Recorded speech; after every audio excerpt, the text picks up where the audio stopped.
अब तक आप सब ने देखा एक लाल मास्क वाला आदमी, एक अकेली लड़की और उसका टुकड़ों में कटा हुआ डेड बॉडी नदी में फेंक दिया गया। सब कुछ शुरू हुआ था एक झूठे इल्जाम से, जिसमें जल गए थे गौरव के माँ बाप। और अब शुरू होता है अगला चैप्टर, पार्ट 2।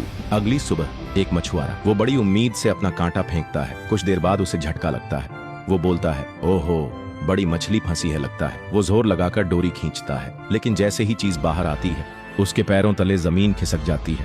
कांटे में मछली नहीं बल्कि एक लड़की का कटा हुआ सिर होता है, वही श्रेया का। उसकी खुली आंखें डर और हैरानी से भरी थीं। मछुआरा तुरंत पुलिस को कॉल करता है। कुछ देर बाद पुलिस की गाड़ी आती है। आसपास भीड़ जमा हो जाती है। इंस्पेक्टर लाश को देखकर चौंकता है। ये वही लड़की है जो कुछ दिन पहले गायब हुई थी। इधर एक लड़का दूर से आता है और लाश देखते ही घुटनों पे गिर जाता है। श्रेया, मेरी बहन, किसने किया ये? दूसरी तरफ गौरव दीवार पर टंगा हुआ श्रेया और श्रेया का भाई को देखते रहता है और बड़बड़ाता है, एक गया, अब बाकी हैं ये। उधर इंस्पेक्टर राठौड़ रिपोर्ट पढ़ता है और गुस्से में फाइल मेज पर पटक देता है और बोलता है, ये कोई आम मर्डर नहीं है, ये सीरियल किलर है, बहुत शातिर है। पास खड़ा कांस्टेबल बोलता है, सर, लड़की का सिर मिला है, बाकी बॉडी पार्ट्स अभी भी गायब हैं। राठौड़ गुस्से में कहता है, हर एंगल चेक करो, पुराने केस उठाओ, ये पहला मर्डर नहीं है। उधर श्रेया का भाई रोते हुए उसकी राख उठाता है। उसके साथ खड़ा दोस्त बोलता है, रोनी, अब क्या करेगा तू? रोनी की आंखें लाल हैं। वो सिर्फ एक लाइन कहता है, जिसने मेरी बहन को मारा उसे जिंदा नहीं छोड़ूंगा।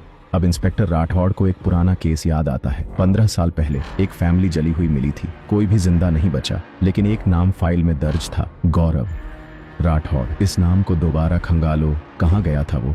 उधर गौरव दीवार पर और 2 फोटो टांग चुका होता है, रोनी का दोस्त। इंस्पेक्टर राठौड़ वो खुद से बड़बड़ाता है, अब इनका टाइम आया है। फिर वो एक अजीब सा नकाब निकालता है, इस बार लाल नहीं काला, और बोलता है, अब खेल असली शुरू होगा। उधर रोनी अपने दोस्तों के साथ एक रात प्लान बना रहा होता है, हम सब एक साथ मिलकर उस कातिल को ढूंढेंगे, मैं चुप नहीं बैठ सकता। उसी वक्त काला मास्क वाला आदमी छत से उतरता है, एक एक कर सब पर हमला करता है। लेकिन जैसे ही रोनी पर वार करने वाला होता है, राठौड़ आ जाता है और गोली चला देता है। गौरव भाग जाता है और गायब हो जाता है।